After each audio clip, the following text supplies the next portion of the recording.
Welcome back to study centre. I hope you all are doing well. तो जैसे कि 28 फरवरी 2023 को JKSSB versus Vinkal Sharma court case की जो फाइनल हियरिंग हुई थी, तो उसी दिन जो ऑर्डर था, जो भी उन्होंने जजमेंट देनी थी, वो जजमेंट उन्होंने रिज़र्व कर दिया था। तो आज जो ऑर्डर था जो रिज़र्व किया था, उसका फाइनल जजमेंट दे दिया high court of Jammu and Kashmir and Ladakh ने, और उसका जो डबल बेंच था उन्होंने आज अपनी फाइनल जजमेंट दे दी। कैंडिडेट्स जितने भी जम्मू एंड कश्मीर में थे, सारे ये उम्मीद लगा के बैठे थे कि जो डबल बेंच है Jammu and Kashmir and Ladakh high court का, वो कहीं ना कहीं कोई ऐसा फैसला सुनाएगा जिससे जम्मू एंड कश्मीर के जो यूनियन टेरिटरी के जो यूथ है, जो बहुत ज़्यादा सफ़र कर रहे हैं 2-2 साल से, 2.5-2.5, 3-3, 4-4 साल से, उनको कुछ न कुछ रिलीफ मिलेगी। लेकिन ऐसा नहीं हुआ। एक बार फिर से जो जम्मू एंड कश्मीर का यूथ है, उसकी जो सफरिंग्स है वो कहीं ना कहीं और थोड़ी ज़्यादा एक्सटेंड हो गई है और ज़्यादा बढ़ गई है। देखिए ये सब चीज़ें मैं क्यों बोल रहा हूँ, क्योंकि आज जो Jammu and Kashmir and Ladakh high court का डबल बेंच है, इन्होंने फिर से ये जो केस है ट्रांसफ़र कर दिया सिंगल बेंच के। देखिए ये जो कहानी स्टार्ट हुई, डबल बेंच, सिंगल बेंच, फिर सिंगल बेंच से डबल बेंच, फिर अगेन डबल बेंच से सिंगल बेंच ट्रांसफ़र होना केस, ये सारी कहानी स्टार्ट हुई 7 दिसंबर को। 7 दिसंबर को एक जजमेंट दी Jammu and Kashmir and Ladakh high court के सिंगल बेंच ने। इन्होंने बोला आज से पहले जो भी एपटेक ने एग्ज़ाम्स कराए वो कैंसिल कराओ, और जितने भी आज जो भी स्टेटस है एपटेक का सारा कैंसिल किया जाए। एक हाई लेवल कमेटी बिठाया जाए और जम्मू एंड कश्मीर की जो गवर्नमेंट है और JKSSB है, ये हमें जवाब दे कि आखिर इन्होंने एपटेक कंपनी जो है, एक ब्लैक लिस्टेड कंपनी, इसको सेलेक्ट क्यों किया। तो वहाँ पे स्टार्ट हुआ था ये सिंगल बेंच का जजमेंट का प्रोसेस। अब देखिए यहाँ पे जब 7 दिसंबर को ये सब सिस्टम स्टार्ट हुआ, अब अगर तभी इस ब्लैक लिस्टेड कंपनी को हटा दिया होता तो आज इतना ज़्यादा सफ़र जम्मू एंड कश्मीर का यूथ दोबारा से नहीं करता। लेकिन अगले ही दिन जो JKSSB वाले हैं वो चले गए double bench of Jammu and Kashmir and Ladakh high court के पास। तो जो double bench of Jammu and Kashmir and Ladakh high court है, उन्होंने ये जो सिंगल बेंच का ऑर्डर था इस पर स्टे लगाया और Jammu and Kashmir service selection board को बोला जो भी आपने एग्ज़ाम्स कराए उनका फाइनल रिजल्ट आप नहीं निकालोगे, हाँ जो भी आप प्रोसेस कर रहे हो उसको कंटिन्यू कीजिए। तो यहाँ से प्रॉब्लम स्टार्ट हो गई। यानी उन्होंने फिर JKPSI का एग्ज़ाम भी कंक्लूड कर दिया, उससे पहले उन्होंने JEE का एग्ज़ाम कंक्लूड कर लिया था। तो इनके 2 से 3 से 4 महीने हो गए, अभी तक रिज़ल्ट नहीं आए और रिज़ल्ट आएगा भी नहीं जब तक ये केस कोर्ट में है। तो इसी तरह का जो फेट है वो कहीं ना कहीं अब जा रहा है फाइनेंस अकाउंट असिस्टेंट की तरफ भी। देखिए फाइनेंस अकाउंट असिस्टेंट का एग्ज़ाम 16 से स्टार्ट हो रहा है। अब अगर फाइनेंस अकाउंट असिस्टेंट का एग्ज़ाम जो है ये 16 से स्टार्ट हो रहा है, तो अगर मान के चलिए 16 से फर्स्ट तक फाइनेंस अकाउंट असिस्टेंट का एग्ज़ाम अच्छे से हो गया, मेरे कहने का मतलब है ना कोई स्टे आएगा ना कुछ आएगा। क्यों नहीं आएगा? क्योंकि 5 अप्रैल को उन्होंने रखी है नेक्स्ट हियरिंग। जो भी सिंगल बेंच है उसमें जो पहली हियरिंग होगी वो होगी 5 अप्रैल को। तो उससे पहले कोर्ट ना ही इनको डिबार कर सकता है एग्ज़ाम लेने से ना कुछ। तो कहीं ना कहीं ऐसा लग रहा है कि 16 से 100% फाइनेंस अकाउंट असिस्टेंट का एग्ज़ाम स्टार्ट हो जाएगा। देखिए अब सिंगल बेंच ने एक बार क्वैश करने का ऑर्डर दे दिया है, एपटेक को ब्लैक लिस्टेड कंपनी करार दे दिया गया है। Jammu and Kashmir service selection board से पूछा है कि आपने एपटेक कंपनी को क्यों हायर किया।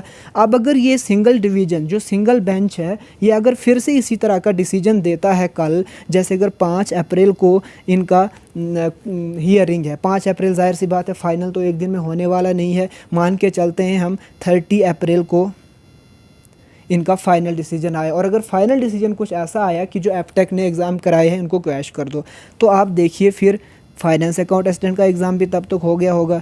JKPSI का एग्ज़ाम ऑलरेडी एपटेक ने कराया है, JEE सिविल का एग्ज़ाम जो है एपटेक ने ऑलरेडी कराया हुआ है, इलेक्शन असिस्टेंट का एग्ज़ाम ऑलरेडी कराया हुआ है। तो फिर इन सभी एग्ज़ाम्स का क्या?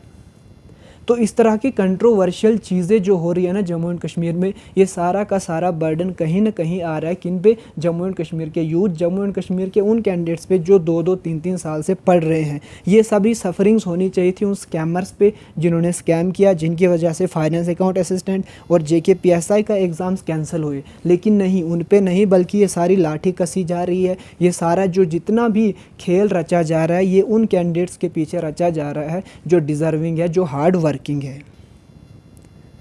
तो यहाँ पे देखिए कन्फ्यूजन एक ही चीज़ में है। अब अगर इन्होंने एक तरफ से बोला कि सिंगल बेंच की तरफ हमने केस को ट्रांसफ़र कर दिया। एक तरफ से उन्होंने क्या किया, कंटिन्यू दे दी, मोहलत दे दी JK-SSB को आप कंटिन्यू एग्ज़ाम कराए। कल अगर इनके अगेंस्ट एग्ज़ाम जो भी कोर्ट डिसीजन होगा, अगर JK-SSB के अपोजिट आया, अगेंस्ट आया, तो इन सभी एग्ज़ाम्स का क्या होगा? क्या इसके बारे में Jammu and Kashmir and Ladakh high court ने नहीं सोचा? यहाँ जो भी जम्मू एंड कश्मीर का एडमिनिस्ट्रेशन है वो ये चीज़ें नहीं सोचता है।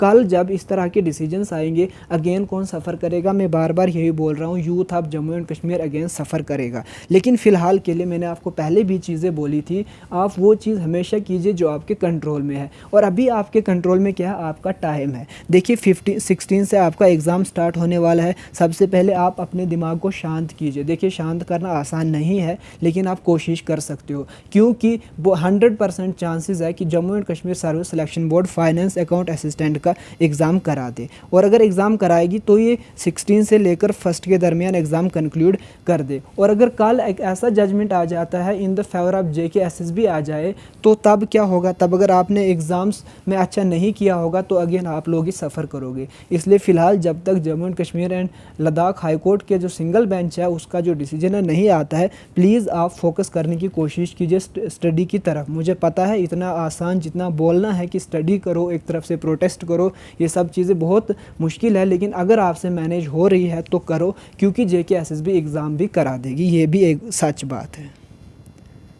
इसके अलावा ये जो डबल बेंच था, इन्होंने इस तरह का ऑर्डर क्यों दिया कि ये जो केस है दोबारा से सिंगल बेंच की तरफ ट्रांसफ़र कर दो? इसके पीछे उन्होंने रीज़न बोला कि जब पहले डिसीजन दिया था सिंगल बेंच ने, उसके बाद Jammu and Kashmir service selection board हमारे पास आया और Jammu and Kashmir service selection board ने हमें बोला कि जो सिंगल बेंच ने, इन्होंने हमारे साइड का कुछ भी नहीं सुना और उन्होंने जल्दबाजी में डिसीजन दे दिया, इसलिए आप हमें रिलीफ दीजिए, आप हमें टाइम दीजिए, हम तब तक एग्ज़ाम्स वगैरह कराएंगे। तो ये बोल रहा है जो डबल बेंच, इन्होंने बोला है हमने इनको रिलीफ दी, इन्होंने एग्ज़ाम्स कराए। अब जब हमने दोनों पार्टीज़ को सुना, यानी जो विनकल शर्मा वाली पार्टी थी और जो JK-SSB वाली पार्टी थी, ये जो एडवोकेट्स है यहाँ पे आप नाम देख सकते हो, इन सब की हमने पूरी डिटेल में सुना।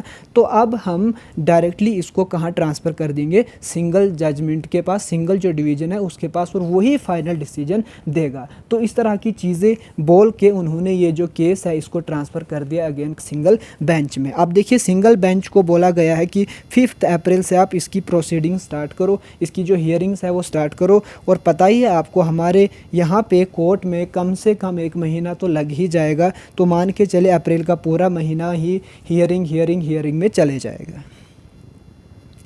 और अगर अप्रैल का पूरा महीना हियरिंग में चले गया तो कहीं ना कहीं ये कोर्ट केस ही होगा, तब तक क्या पता VLW का एग्ज़ाम भी कंप्लीट हो जाएगा, पटवारी का एग्ज़ाम भी कंप्लीट हो जाएगा। तो इसीलिए आपको अब कहीं ना कहीं ये मान के चलना है कि एग्ज़ाम्स कंटिन्यू होंगे आपके, और प्लीज़ आप प्रिपेयर करना शुरू कर लीजिए। उसके साथ साथ जो भी प्रोटेस्ट का जो भी आपको कॉल आती है वो भी बिल्कुल गलत नहीं है, वो भी बिल्कुल ठीक है, वो आपका फंडामेंटल राइट है, वो भी आप कीजिए। लेकिन उसके साथ साथ प्लीज़ अगर हो सके तो आप पढ़ाई पे भी थोड़ा सा ध्यान दे दीजिए, क्योंकि एट द एंड अगेन आप ही सफ़र करोगे जब टाइम चले जाएगा। ये एग्ज़ाम्स दोबारा नहीं आने वाले, क्योंकि JK-SSB का कोई भरोसा नहीं है। जिस तरह से JK-SSB के चेयरमैन ने भी आज इंटरव्यू में कहा कि जो प्रोटेस्टर्स हैं वो कैंडिडेट्स है ही नहीं, वो पता नहीं कौन है। तो देखिए सारे जो कैंडिडेट्स हैं ना, कुछ आ गए हैं, कुछ due to some problems protest में नहीं आ पाए, लेकिन मेंटली वो भी उन प्रोटेस्टर्स के साथ है। तो उन्होंने ये बात कैसे बोल दी कि कुछ ही वहाँ पे है, जितने भी कैंडिडेट्स हैं ना आज 3 से 5 लाख,